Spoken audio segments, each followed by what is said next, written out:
Vamos então ver, em primeiro lugar, Ismael zomba de Isaque, versos 8 a 9 da passagem que nós acabamos de ler.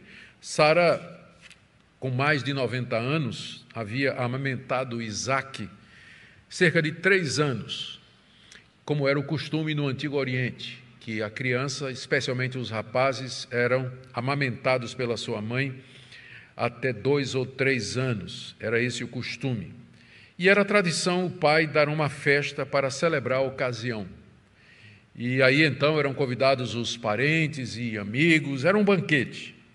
Abraão não tinha parentes por perto, ele morava em Gerar, na terra dos filisteus. Ló havia ficado lá para trás, no Vale do Jordão. E os amigos ali eram o rei Abimeleque e líderes filisteus daquela região, com quem Abraão vai fazer uma aliança mais tarde. Talvez foram estes que vieram para a festa do desmame de Isaque. E durante a festa, a prática era que a criança, pela primeira vez, comia comida sólida, juntamente com os visitantes e na presença de todos eles. Isso era como um ritual de passagem. A partir daí, ele era considerado realmente como membro da tribo, fazia parte da família. Era alguma coisa bem tradicional, a festa do desmame naquela época. Ao que parece, durante a festa, Ismael, que a essa altura tinha cerca de 16 ou 17 anos, começa a, vou usar o termo zoar, não é? Começa a zombar, ou usar um termo mais técnico, a fazer bullying com seu irmão de 3 anos. Começa a fazer isso. E esse episódio, como eu disse, deve ter acontecido durante a festa. Se vocês prestaram atenção na leitura, o verso 8, ele parece pertencer à passagem anterior, se você tem a Nova Almeida atualizada, que é a versão que eu estou lendo. E depois do verso 8 é que tem Agar no deserto. O verso 8 é separado do verso 9.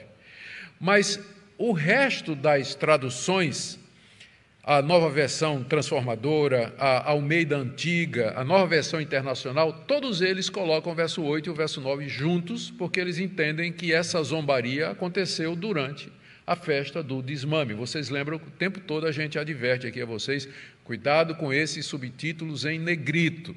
Eles não fazem parte do original. São os tradutores que colocaram na tentativa de ajudar o crente na leitura a saber o que é que vai acontecer.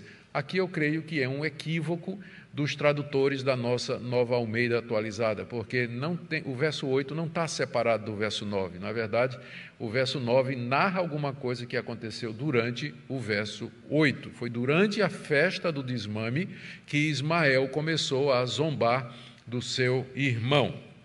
A palavra zombar, ela pode ser traduzida por rir ou simplesmente brincar, como nós temos na nova tradução na língua de hoje. Mas era evidente que era uma brincadeira de mau gosto, porque senão como explica a reação de Sara? Como é que vai explicar a reação de Sara, que vai ser uma reação violenta em seguida? E além do mais, o apóstolo Paulo, a gente vai comentar isso mais no fim, quando ele se refere a essa passagem, ele diz que aquele que foi nascido da carne, Ismael, perseguia o que fora nascido do Espírito. Então, essa brincadeira aqui que Ismael estava fazendo com seu irmão era bullying mesmo, estava caçoando do irmão, talvez zombando do nome dele, ele ri, né? Que nome é esse?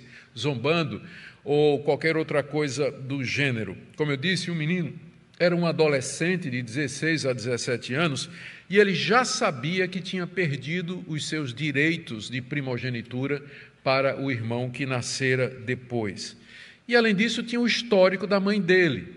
A mãe dele, a escrava egípcia Agar, tinha zombado de Sara poucos anos, aliás, 17, 16 anos antes, quando Sara havia engravidado dele, de Ismael, ela tinha zombado da sua patroa, porque ela, a escrava, tinha filhos e a patroa não tinha. E já tinha esse histórico de zombaria, né, de rivalidade entre as duas mulheres. E tudo isso pode ter contribuído para Ismael vir a caçoar, zombar, fazer bullying com o seu irmão, cheio de inveja, de ressentimentos e de ciúmes. O que era para ser uma festa, agora termina com um grave problema familiar. Às vezes acontece isso, né? Às vezes acontece isso. o que era para ser um momento de felicidade na família, acontece alguma coisa e aí a coisa termina amarga, né? O caldo entorna, e foi o que aconteceu. Diz aí no verso 9 que Sara viu que o filho que Agar a egípcia teve com Abraão estava zombando de Isaque, seu filho. Note que o texto aqui se refere ao menino não pelo nome. Na verdade, nenhuma vez na passagem aparece o nome de Ismael. Ele é sempre o filho da escrava ou o menino. O nome dele nunca é mencionado, talvez porque a intenção de Moisés é mostrar o seu status secundário. Ele não é o herdeiro, apesar de ser o mais velho. Ele não é nem chamado pelo nome aqui. Ele é referido dessa maneira. Sara estava muito consciente do que Deus havia prometido, ou seja, de que o herdeiro de Abraão seria Isaque, o filho que ela, Sara, havia dado a ele. E Deus havia deixado isso claro em pelo menos 2 ocasiões anteriores. Não vai ser Ismael o herdeiro vai ser Isaque, nascido de Sara, sua legítima esposa. Mas apesar disso, Sara também sabia que Abraão gostava muito de Ismael, seu filho mais velho, e que inclusive durante um tempo tinha pensado que ele seria o herdeiro. E Sara se lembrava também de como Agar a havia tratado e desprezado quando ela ficou grávida com Ismael. Então, tudo isso sugere que já por algum tempo Sara não estava satisfeita com a presença do filho mais velho de Abraão entre eles e via como uma ameaça a seu filho Isaque. E agora, naquela festa, a zombaria de Isaque era o que nós chamamos a gota d'água. Aí Sara disse: agora tá bom. Chega, agora não mais. E aí, segunda parte do nosso texto, ela passa a exigir que Abraão expulse o menino e a sua mãe. Versos de 10 a 13. Ela se dirige a Abraão e demanda providências que considera certas. E que providências são estas? A providência era, como diz aí o verso 10, Sara disse a Abraão: mande embora essa escrava e o filho dela, porque o filho dessa escrava não será herdeiro com o meu filho Isaque. Esse sempre foi um problema da poligamia, não é? É que, de repente, o patriarca ele vai ter que decidir entre uma mulher e outra ou entre um filho e outro. Por isso que poligamia nunca deu certo no Antigo Testamento, embora Deus tivesse tolerado pelo progresso da história da revelação, mas nunca foi o plano dele.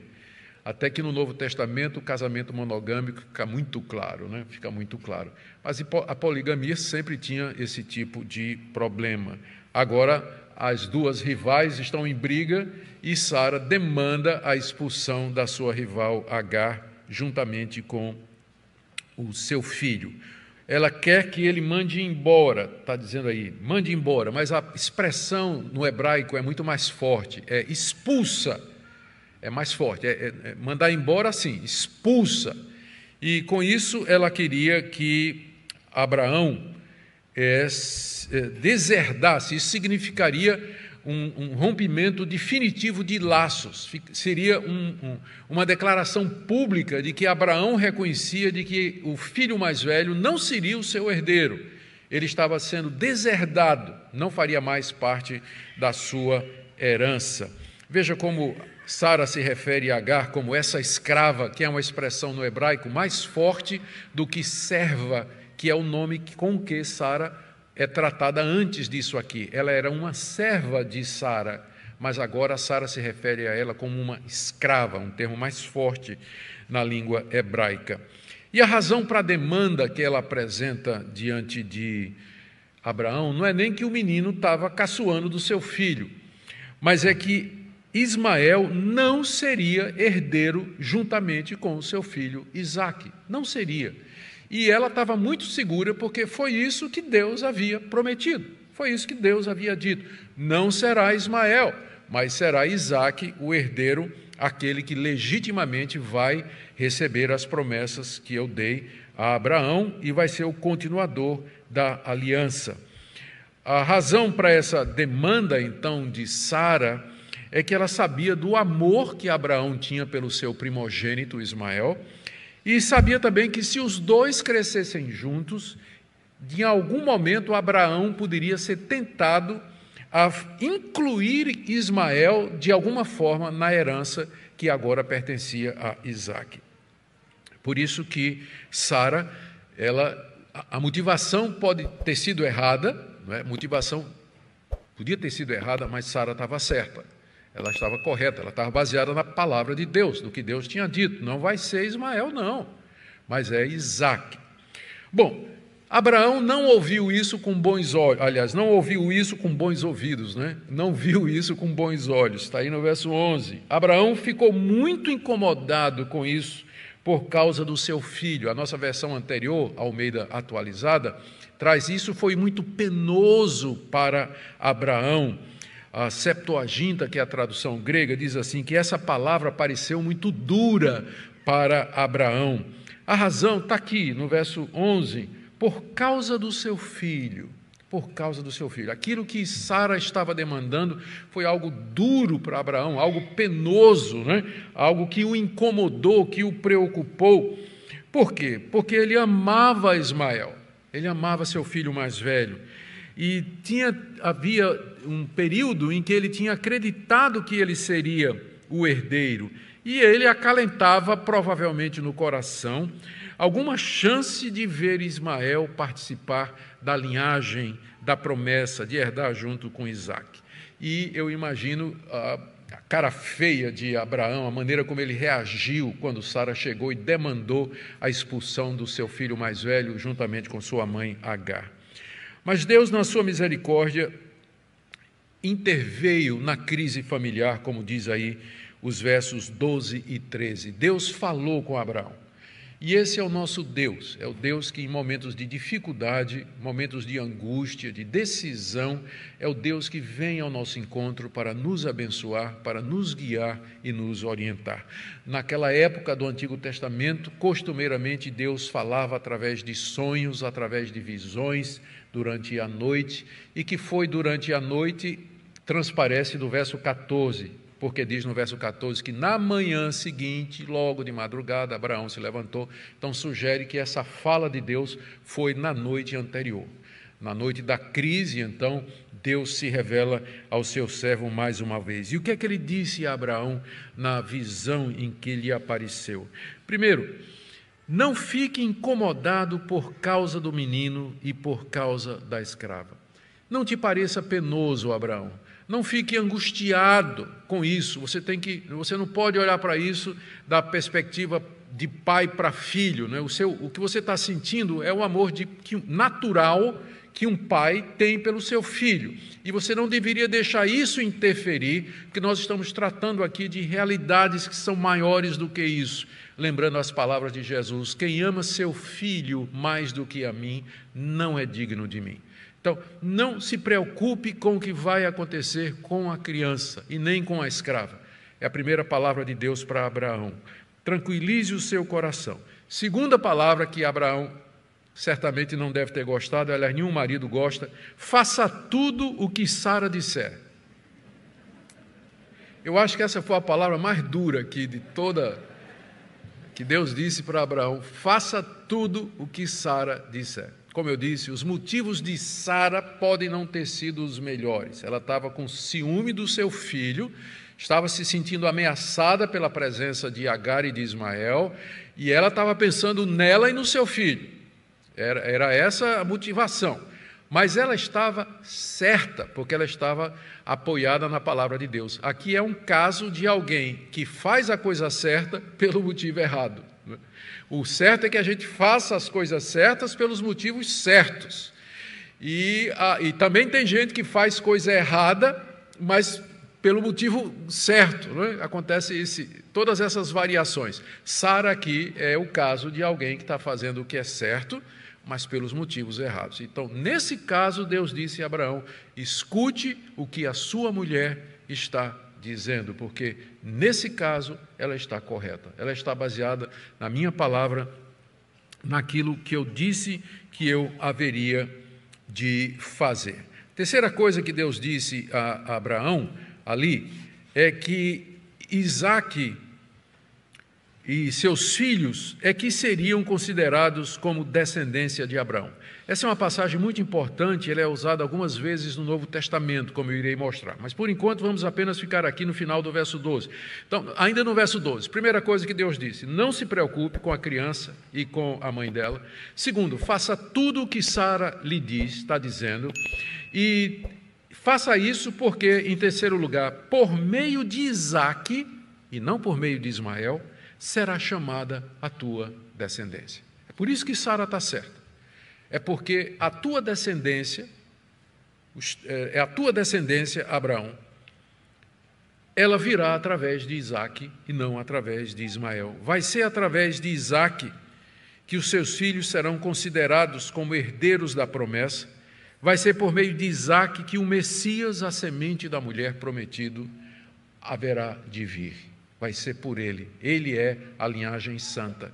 Então, você vai obedecer a Sara, porque Sara está correta. E a quarta coisa que Deus diz a Abraão naquela visão é que ele cumpriria a promessa que ele já tinha feito de abençoar Ismael, verso 13. Também do filho da escrava farei uma grande nação, porque ele é seu descendente. O também aqui é porque estava incluído na promessa de que, através de Isaque, Deus traria a Abraão, ou faria de Abraão, uma grande promessa, uma grande nação. E agora Deus diz, eu vou fazer a mesma coisa com relação a Ismael, mesmo que ele não seja da linhagem santa, da linhagem escolhida, mas eu vou abençoá-lo, porque ele é teu filho, porque ele é teu descendente. Aqui Deus está sendo coerente, porque Deus prometeu abençoar Abraão e a sua descendência. E todo mundo que de alguma forma estava relacionado com Abraão, Deus abençoava. Como abençoou Ló, o seu sobrinho, que ele livrou lá de Sodoma e Gomorra, daquele dia da destruição. Então, da mesma forma, ele aqui vai abençoar Ismael também. Nem Ló, nem Ismael são da descendência santa. Eles não serão parte daquela linhagem prometida de que viria o Messias e herdaria as promessas, mas porque era filho natural de Abraão, Deus haveria de abençoar o menino, como ele diz aqui no verso 13. Essa promessa aqui, ela foi feita cerca de 4 anos antes, quando Deus deu a circuncisão. Olha o que diz Gênesis 17, 20. Quanto a Ismael, eu te ouvi, abençoá-lo-ei, falo-ei fecundo e o multiplicarei extraordinariamente. Gerará 12 príncipes e dele farei uma grande nação. Deus já tinha dito isso fazia 4 anos, cerca de 4 anos a Abraão, e aqui ele reitera a promessa, não se preocupe com seu filho Ismael, porque eu vou abençoá-lo também e vou fazer dele uma grande nação. E disse inclusive, de Ismael virão 12 príncipes, o contraste, não é? Em oposição a Isaque, que teve Jacó, que teve os 12 patriarcas de Israel. Muito bem, mas agora o ponto é esse aqui, a consistência de Deus em abençoar todos aqueles que eram filhos de Abraão. E vamos então para a terceira parte aqui do nosso texto, quando Abraão manda Ismael e Agar embora. Apesar do grande amor que Deus tinha por seu filho Ismael, ele amava Deus mais ainda. Ele amava seu filho Ismael, mas ele amava Deus mais ainda, tanto é que logo de madrugada, no dia seguinte, ele se levanta para obedecer à voz de Deus. Queridos, Abraão pode ter vacilado algumas vezes, e de fato vacilou. Nós vimos aqui casos que são indignos do nome do patriarca e do status que ele tem na Bíblia, mas Abraão era um homem de fé que amava a Deus de todo o seu coração, e quando chegou a hora de escolher entre Deus e o seu filho, ele escolheu a Deus, escolheu obedecer a Deus, e fez o que Deus havia mandado. Ele se levanta de madrugada daquela noite, para obedecer ao Senhor, verso 14, e ele prepara e entrega a Agar suprimentos para a viagem. O verso 14 menciona que ele deu pão, e essa palavra aqui pode incluir outros tipos de comida, e um odre de água, que era um saco de couro, geralmente feito de pele de cabrito, e que cabia cerca de 12 litros. As pernas do cabrito funcionavam como alças que eram usadas para levar nas costas. E diz aqui o texto que ele pegou o pão, os víveres e o odre de água de 12 litros e colocou tudo nas costas de Agar. Deve ter sido um adolescente folgado, né? De 17 anos, mas é a mãe que vai levar tudo. E bem típico, né, dos dias de hoje também, dos adolescentes de hoje. Bom, eles nunca mudaram, é sempre a mesma coisa. E aí, nos diz aqui o texto que depois de ter feito tudo isso, ela entregou o menino a ela, e a mandou embora. É diferente aqui a palavra, né? A palavra que Sara usou foi expulsa essa mulher e o filho dela. E aqui está dizendo que Abraão a despediu, talvez com lágrimas de um pai, de que vê o seu filho partir, quem sabe, para todo sempre. Mas ele amava a Deus e sabia que tinha de obedecer a Deus e fez o que tinha que fazer. E com aquele ato, Abraão estava definitivamente deserdando Ismael, seu filho mais velho, e mostrando a todos que ele não era e nem seria o seu herdeiro, mas sim Isaque. E aí, despedidos do clã de Abraão, Agar e Ismael saem na direção de Gerar, para o sul. Se você der uma olhada no mapa, ela vai descer na direção do Egito. Lembre que Egito era a terra de Agar. Foi lá, durante a peregrinação de Abraão, que ela foi comprada como escrava, ou dada como escrava, pelo rei Faraó, e fazia parte agora da família de Abraão. Mas agora ela não tem mais nada a ver com a família de Abraão e ela volta para a sua antiga família. Ela está no rumo do Egito. Mas diz o texto aí que ela começou a vagar sem rumo. Veja aí o final do verso 14. Ela saiu andando sem rumo pelo deserto de Berseba. Berseba é a região mais extrema da Palestina, já encaminhando-se para o Egito. Próxima cidade vai ser Sur, que já marca as fronteiras do Egito. Então, ela, no caminho ali, ela se perdeu, talvez pela angústia, porque ela tinha feito esse caminho antes, quando primeiro ela fugiu de Sara. Só que dessa vez ela estava desorientada, ela estava meio angustiada, sem perspectiva nenhuma, e geralmente quando a gente faz isso, a gente perde o caminho. A ansiedade é um péssimo GPS. Ela leva a gente por caminhos que a gente se perde, não era o que a gente queria. O fato é, de uma maneira ou de outra, os dois ficaram perdidos no sul do deserto de Berseba, uma região inóspita, uma região de sol escaldante, uma região perigosa para viajar. E aí a água acabou, e Agar temeu que a morte de ambos havia chegado. Verso 15, quando a água acabou, a água que havia no odre, Agar colocou o menino debaixo de uns arbustos. Talvez o rapaz tinha desfalecido já, né, de sede, debaixo daquele sol, e agora a mãe o coloca debaixo de uma arvorezinha, de um arbusto que havia naquela região, e se afasta, diz aí o texto, a distância de um tiro de arco, né? A distância de um tiro de arco, que é mais ou menos 100 metros. 100 metros. Então ela vai cerca de 100 metros, deixa o menino lá, anda 100 metros e se senta e fica olhando para o menino.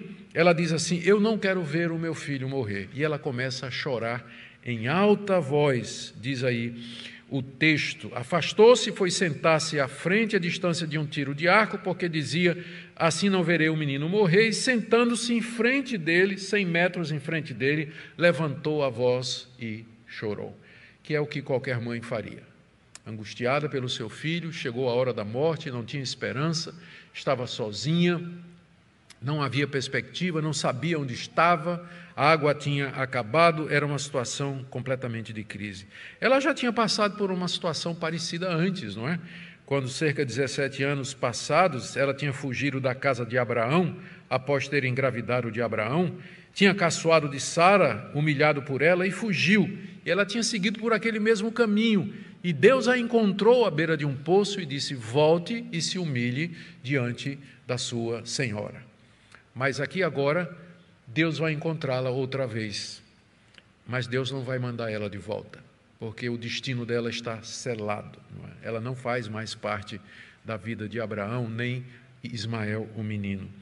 Diz aí na penúltima parte do nosso texto, verso 17 a 19, que Deus outra vez viu Agar e veio ao seu encontro. Eu digo outra vez viu, porque da experiência anterior, Agar chamou Deus o Deus que me vê, porque Deus a viu lá no poço e mandou de volta para sua patroa.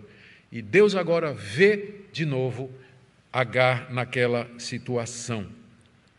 Moisés nos diz aqui no verso 17, essa parte é do verso 17 até o verso 19, Moisés nos diz aqui que Deus, porém, ouviu a voz do menino. Não sei se você percebeu o contraste. Veja, no final do verso 16, ela levantou a voz e chorou, mas Deus, porém, ouviu foi a voz do menino. Ela estava chorando, mas Deus ouviu a voz de quem? De Ismael. Por quê? Porque Ismael era filho de Abraão. E Deus ouve aqueles que são seus. Deus ouve aqueles que são seus. O compromisso de Deus com Abraão. Deus ouviu a voz do menino, mesmo que quem estava chorando alto era a mãe. Deus ouviu a voz do menino. E lá do céu, o anjo de Deus chamou Agar. Diz aí o nosso texto. Alguns comentaristas estudiosos dizem que o menino também estava chorando. E, de fato, sim, parece, não é? Vê o que é que diz aí, quando o anjo de Deus chamou Agar e disse, Deus ouviu a voz do menino. Alguns acham, inclusive, de que Ismael não somente estava chorando, mas estava orando. Lembrem que ele é filho de Abraão, ele tinha 17 anos, por 17 anos ele viveu debaixo da instrução de Abraão. Se Ismael conhecia algum Deus, era o Deus de Abraão, era o Deus da aliança, o Deus da promessa.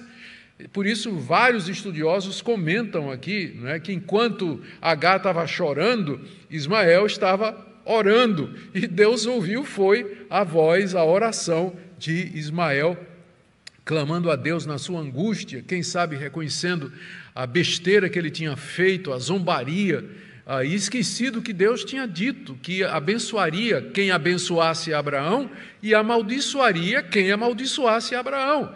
E Ismael tinha não amaldiçoado, mas tinha zombado do herdeiro de Abraão e agora estava sendo castigado por isso, estava recebendo a consequência dos seus atos.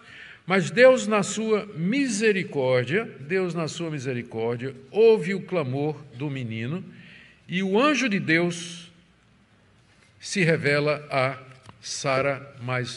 Agar mais uma vez.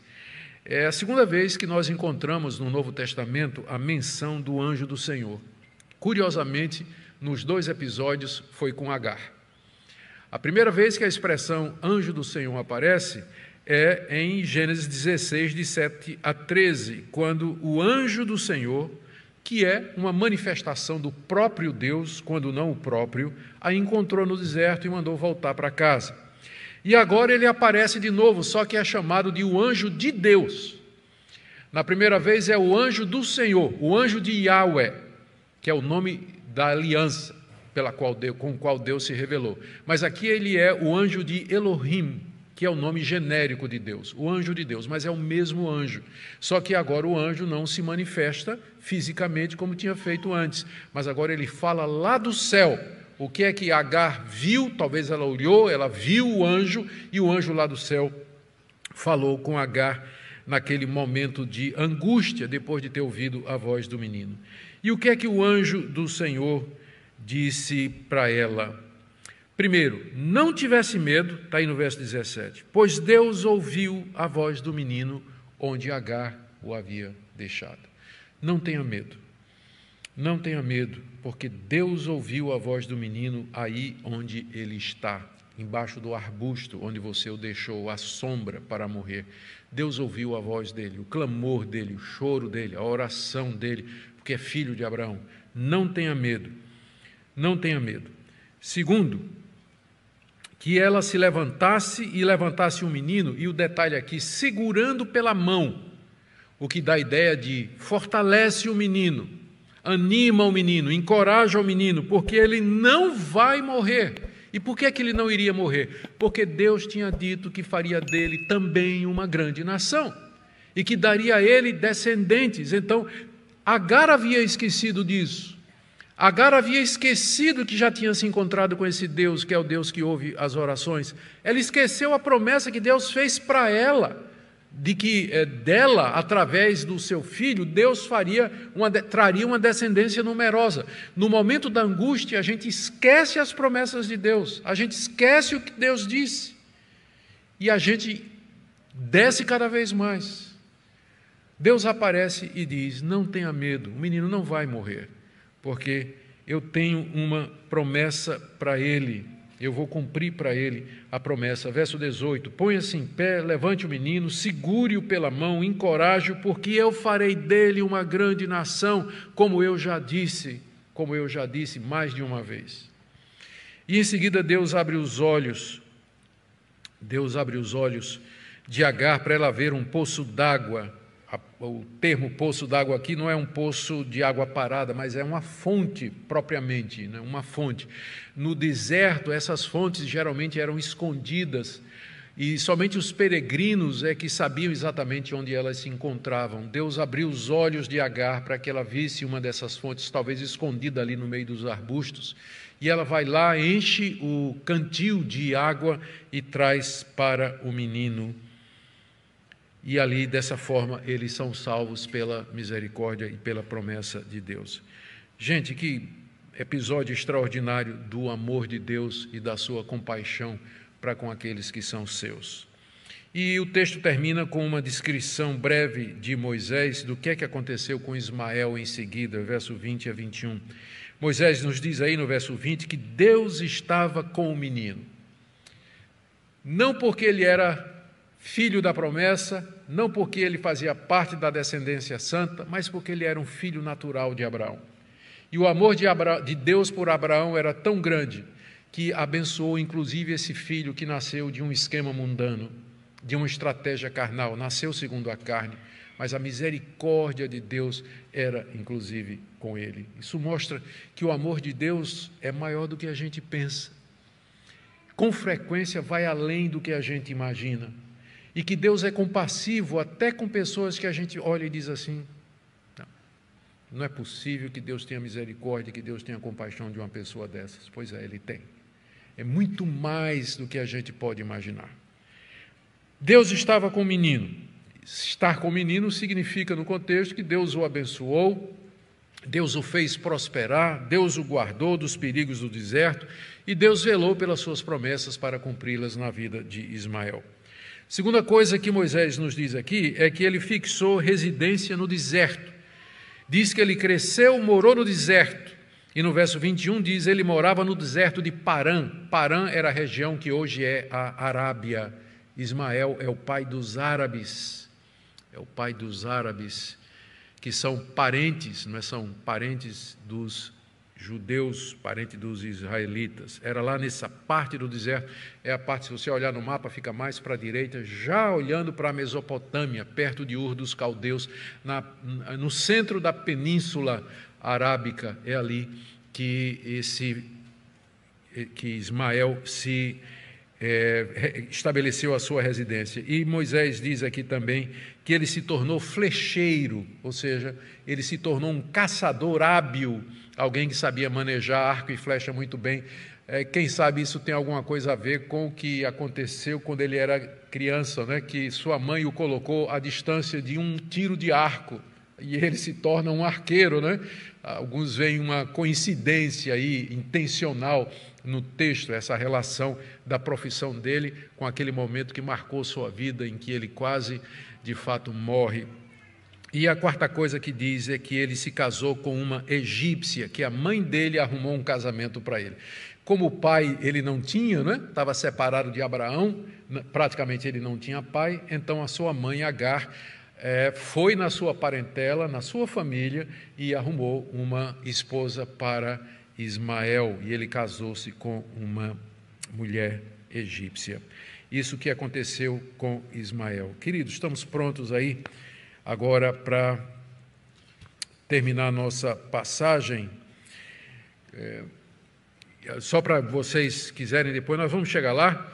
No capítulo 25, Moisés registra a genealogia de Ismael, inclusive os 12 príncipes que vieram dele. Deus cumpriu plenamente as promessas que foram feitas. O que é que Moisés queria ensinar aos israelitas? São duas lições que eu queria tirar aqui. Primeiro, mais uma vez, como Deus é fiel e como Deus cumpre a sua palavra, como Deus se comprometeu com Abraão e cumpriu tudo o que ele disse. Lhe deu um filho, conforme havia prometido, um filho nascido de Sara, sua mulher estéril e já idosa. Confirmou esse menino, Isaque, como sendo herdeiro da promessa. Por amor a Abraão, protegeu e abençoou Ismael, filho dele segundo a carne. Esse Deus é totalmente fiel, completamente confiável. Portanto, os israelitas, a quem Moisés está escrevendo esse livro, podiam confiar de que cumpriria, esse Deus haveria de cumprir a sua promessa relativa à terra. Os israelitas estavam prestes a atravessar o Jordão para conquistar a terra. E os moradores daquela terra eram muito mais poderosos, militarmente falando, do que os israelitas. A única esperança dos israelitas era Deus com eles. E esse Deus haveria de estar com eles, porque Ele é o Deus da aliança, Ele é o Deus fiel. E é o mesmo Deus nosso, é o Deus que tem um compromisso conosco, ratificado no sangue de Cristo.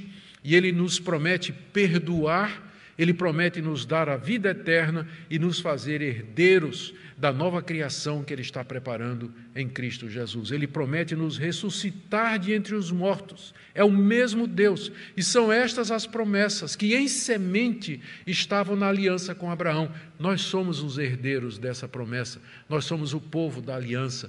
Todos aqueles que creem no Filho de Abraão, Jesus Cristo. Segunda lição que eu penso que Moisés queria ensinar aos israelitas é sobre a misericórdia de Deus. Que grande misericórdia do Deus de Israel, mesmo para com aqueles que não eram da linhagem santa da promessa. Ele veio pela segunda vez socorrer Agar e Ismael. Na primeira, Ismael estava no ventre da sua mãe. Eles não eram nem parte da descendência prometida, mas Deus usou de misericórdia para com eles. Os israelitas deveriam lembrar disso quando entrassem na terra prometida. Deus era justo e Ele iria castigar os cananeus, usando Israel como instrumento. Mas também Ele era misericordioso e Ele abençoava não somente os judeus, filhos da promessa, mas Ele abençoava pessoas. A sua graça se estende a toda a humanidade, o que a gente chama de graça comum. Deus abençoa mesmo aqueles que não são parte do seu povo, com prosperidade, com saúde, com bem-estar e tantas coisas boas que Ele, na sua generosidade, nos concede. Os israelitas deveriam se lembrar disso e ser compassivo com os estrangeiros, tratar os vencidos com caridade e assim em diante. Eu quero fazer uma aplicação para nós aqui, terminando. Como eu disse, esse episódio aqui, ele é citado 2 vezes pelo apóstolo Paulo nas cartas que ele escreveu. Na carta aos Gálatas, Paulo cita a expulsão de Ismael depois dele ter perseguido Isaque, para ilustrar a diferença entre o judaísmo, que queria a salvação pelas obras, e que perseguia os cristãos que ensinavam a justificação pela fé.